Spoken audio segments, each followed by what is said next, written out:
Hello, welcome to our presentation. I'm Tom. I'm Max. I'm Josh. And I'm Dom. And this is our co-branding presentation with Quaker Oats and Alpro almond milk. Our vision is to boost yourself with plant power. 13% of 16 to 44-year-olds consider themselves to be vegetarians or vegans, and a further 9% are flexitarians, which means they try and actively reduce animal products from their diet. Therefore, there is a gap in the market for a breakfast on-the-go style breakfast drink, similar to what Quaker Oats delivers. However, we'll use solely vegan ingredients, replacing the cow milk for almond milk.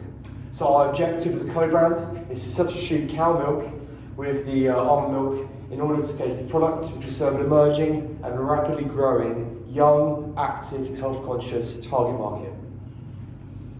So, just a bit of background on Quaker Oats. It was founded in 1901 by the merger of 4 oat mills. It's now owned by PepsiCo ever since 2001. It has over 400 oat farmers committed to growing the best possible Quaker specified oats. And they have an oats facility in Iowa, which is the largest milling factory in the world, which processes over 2 million pounds of oats daily. And they also have 190 different products ranging from hot cereals to tortilla mix. So, breakfast drink pestle. Starting off with political. Obesity levels have almost trebled in the last 30 years, with 24.9% of adults in the UK being classified as obese, which is expected to rise to 50% by 2050. Due to inflation rates within the UK, often people can't afford to buy more expensive things, and the current unemployment rate in the UK is 3.8% as of August 2019. So social, many people don't have spare time in the morning to make breakfast, so therefore breakfast drinks could be quite useful for them to speed up their process in the morning. So technological. Improved technology has made it easier for companies to make better packaging, for example resealable and recyclable cereal bags, as well as speeding up the production lines in the factories. Environmental, so developments in recyclable packaging to reduce waste, as the UK in 2016 generated 222.9 million tonnes of waste. And then finally, legal. Quaker Oats was actually found to have had harmful pesticides in the oats that could potentially cause damage to consumers. And in fact, there was a Californian couple who were recently awarded $2 billion in a lawsuit concerning the same chemical, which they said caused their non-Hodgkin's lymphoma. So moving on to target segment and customer perception. So the demographic segmentation is, we'd say, was between ages 10 to 55, both genders. Can be consumed by almost anyone, but we would say the social class was mainly middle class due to the price of the product. And then psychographic segmentation, so we'd say a lifestyle with hectic lives, and their personality would be health conscious and into their fitness. So we'd say the 4 main competitors of Quaker Oats would be Nestle, Kellogg's, Mondelez International and General Mills.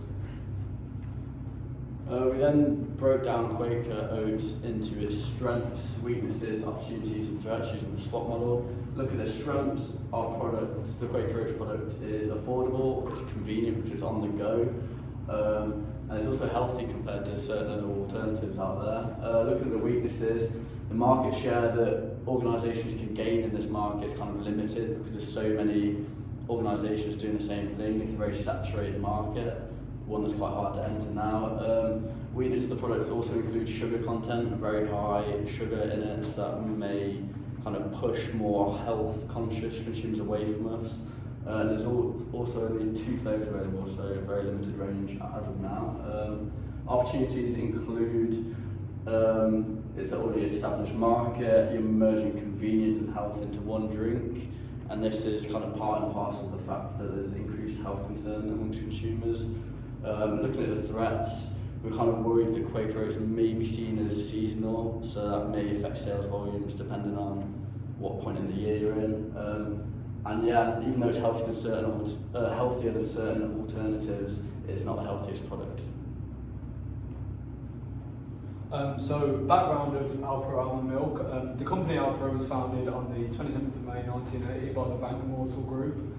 It markets organic and non-organic, non-genetically modified products which are popular amongst vegans and of course like health conscious individuals. Alpro is based in Ghent in Belgium, and in the year 2000 it expanded across Europe, creating a soy milk plant in Burton. During the period of 2000 to 2008, Alpro sales reportedly tripled, with beverages being the most popular product, showing a popularity in this market which may want to encourage diversity with other types of drinks on offer. Example of Alpro's products are soy milk, soy yogurt, soy cream and soy-based desserts, with plant-based margarine and plant-based ice cream also being available.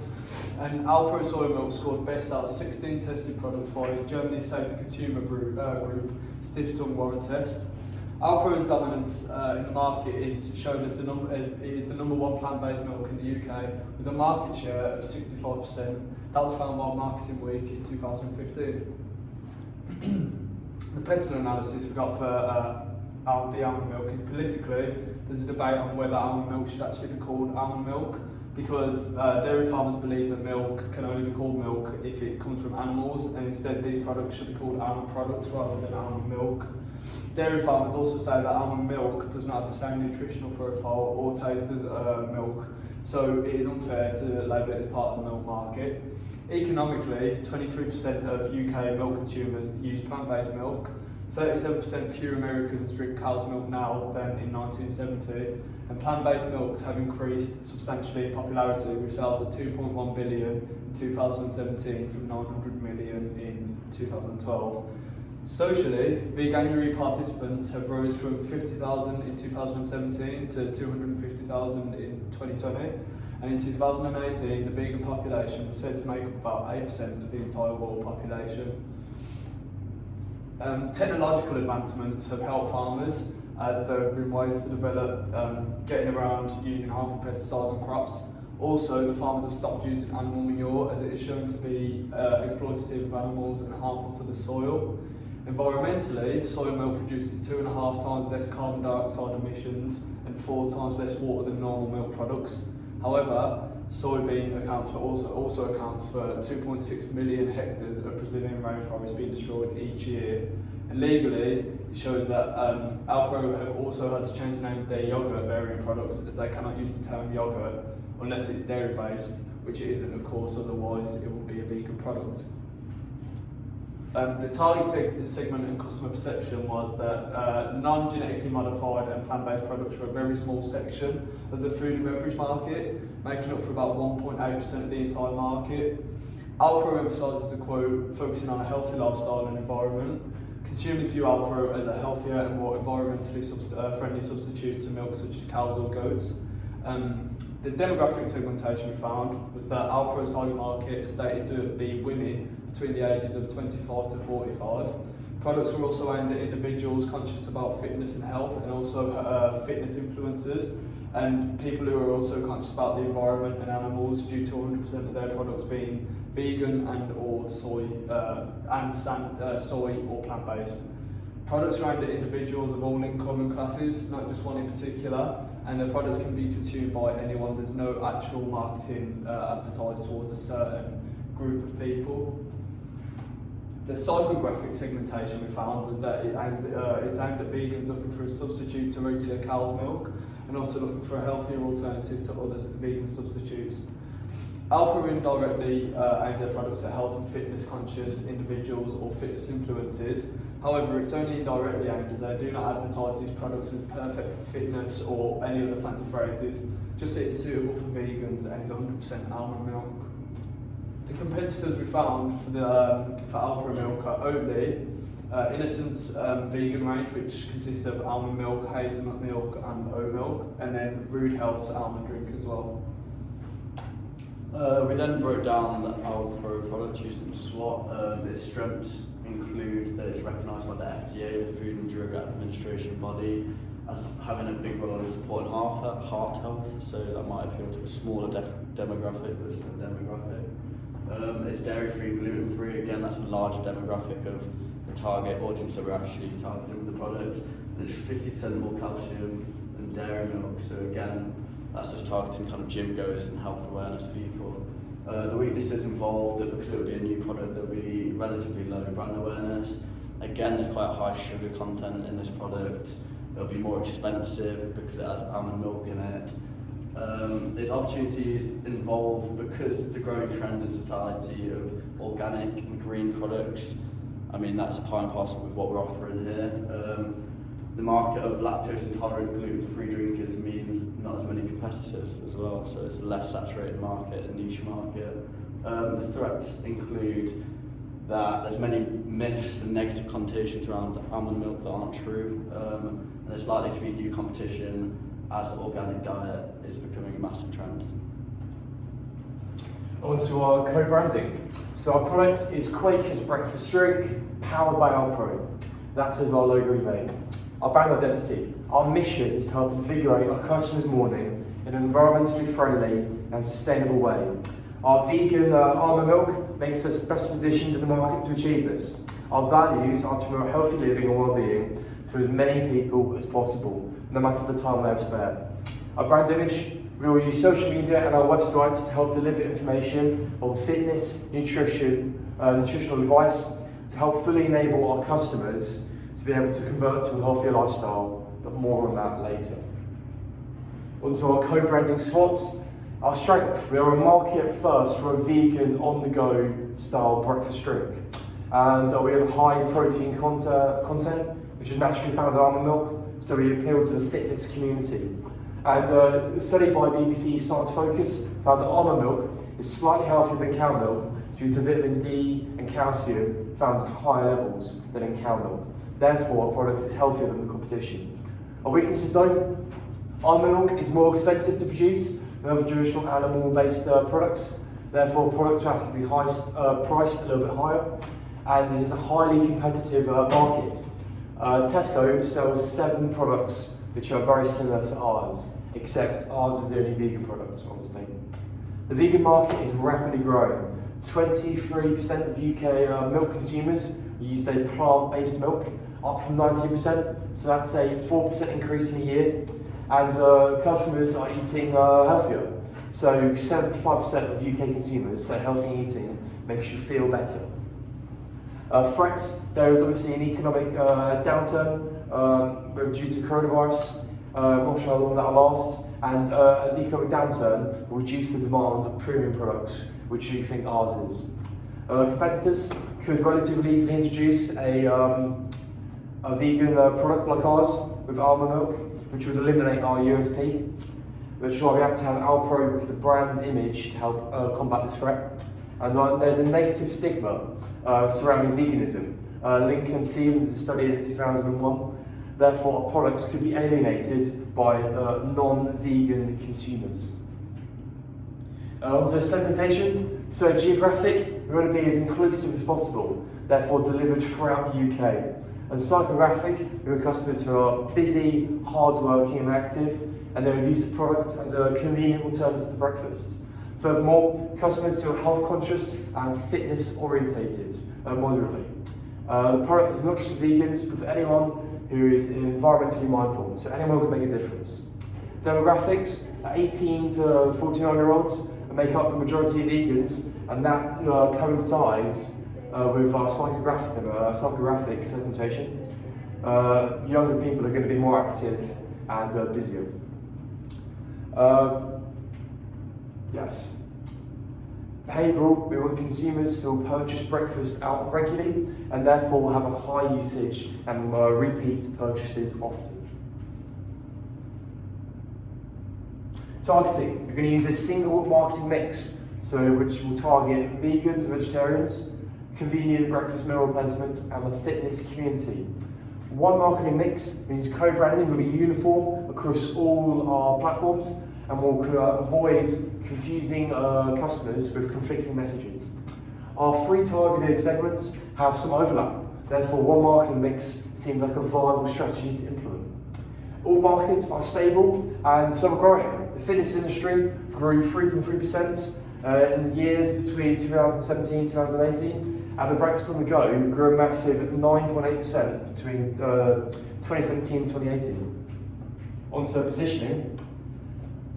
We see ourselves in here. So we see our biggest competitor being Weetabix on the go. And while our product is a little bit more expensive than theirs, we think that the higher quality will counterweight that.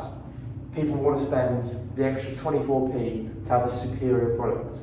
Obviously our slogan, boost yourself with plant power, a play on the Alpro's logo, enjoy plant power, and we want to focus on lifestyle positioning. So creating imagery of robustness and strength through a nutritionally dense and environmentally friendly product delivered in a convenient package. We then use Quaker's 5 forces to analyse the competitiveness in the market that we're entering. Looking at the competitive rivalry in the market, our product will be the first in the market, so at this moment in time there'll actually be no competition whatsoever. Moving on to the threat of new entries, there are actually quite low barriers to entry, so it wouldn't be that surprising if the transition is replicated by larger organisations looking to exploit this market. Moving on to supplier power, because almond milk is obviously a massive part of our product, it is seen as a luxury product and therefore a higher price will be charged given our suppliers certain power in terms of this.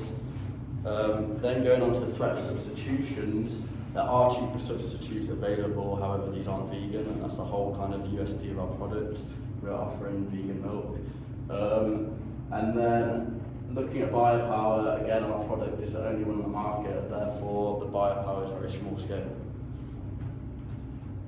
So, pricing strategy, we will do a value-based pricing strategy to price our products. Our USP allows us to stand out, therefore penetration or price-giving strategy isn't necessary to gain a foothold. It will cost, as mentioned before, £1.99 for one and £7.99 for 5, which will be one per day for a work week.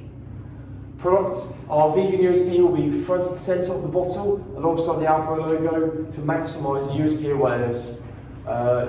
It will be served in a 330ml bottle. A small bottle implies convenience, but it will be nutritionally dense. All the information will be stated clearly on the bottle with protein and carbs content. There will be a variety of different flavours, overcoming the current issue of only 2 flavours, and all being colour-coded, with designs being bold and attention-grabbing. It will be convenience is a large selling point, therefore stores such as Tesco's Express and Sainsbury's Local are ideal locations, and vending machines outside gyms will be prime locations. The high protein content will appeal to gym users and could be seen as a convenient and healthy post-workout snack. Promotion, 51% of 16 to 34-year-olds look for social media for inspiration on healthy eating. Therefore, using fitness-orientated, fitness and vegan social media influencers will be effective. Furthermore, meal deals are a great way to get our promotions across.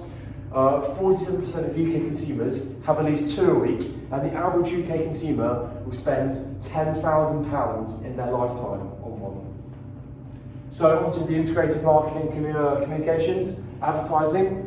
We're going to follow the ATR strategy. So awareness, it'll be new to the product, new to the market, with a market first USP. So awareness campaign will need to take place. As mentioned before, the online influencers will advertise the product, such as this man, I can't pronounce his name.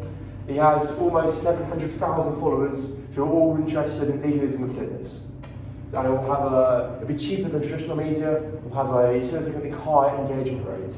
We'll trial, we could provide free samples to encourage consumers and win them over with our taste. And reinforcements, if the customer wants the product, they'll buy it. On to sales promotion, as I said, how much a single product costs. There'll be a 20% discount for purchasing in bulk, rewarding the consumer. There'll be a trial phase of advertising strategy. Free samples will be given out across the UK. This will be used to combat the negative stigma around veganism. We're trying to win over consumers with the quality of our product and its nutritional benefits. And we will negotiate with supermarkets to have point of purchase displays up in the stores, make it stand out, making it more attention grabbing. On to personal selling. We could sponsor sports and charity events such as Tough Mudder, handing out free bottles of products to tired competitors, trying to reinvigorate them. It will be great for our public relations, but more importantly, it will allow our employees to have a chance to talk to consumers about their feedback and to engage in personal selling. Public relations, There's awareness using the AIDA strategy. We could use guerrilla marketing as a great way to cheaply raise awareness and publicity. We could stage a flash mob, which should get a lot of media attention and coincides with our positioning as an invigorating product. Interest, maximising online engagement will be key to generate and maintain interest. Blogs could be used to give fitness tips and videos helping the moderately fitness orientated to get healthier using our help, all for free, generating more goodwill for our company. Our desire, Alpro's currency marketing campaign utilises Usain Bolt as a spokesperson, and using him as a celebrity endorsement will further unite the co-branding, making it easier for customers to accept the co-branding, and we could use Bolt's influence as a world-class athlete to encourage consumption. And action with the brand image implemented in potential customers. A point of purchase, as I mentioned before, will be placed near checkouts to encourage impulse buying. So quickly to sum up the conclusion, so there's a gap in the market. The USP is the vegan Alpro milk. There's a huge opportunity with the vegan market continually growing. There's little to no competition due to there being no other vegan-based on-the-go drinks. The value-based pricing strategy, meaning our products will be positioned in the high-quality, high-price sector. Our main selling point will be convenience stores with the supply chain, the supplier, manufacturer, retailer and consumer. And then 51% of 16 to 34-year-olds look to social media for inspiration. So that would be our main way of advertisement. And here are our references for the citations. Thank you for listening.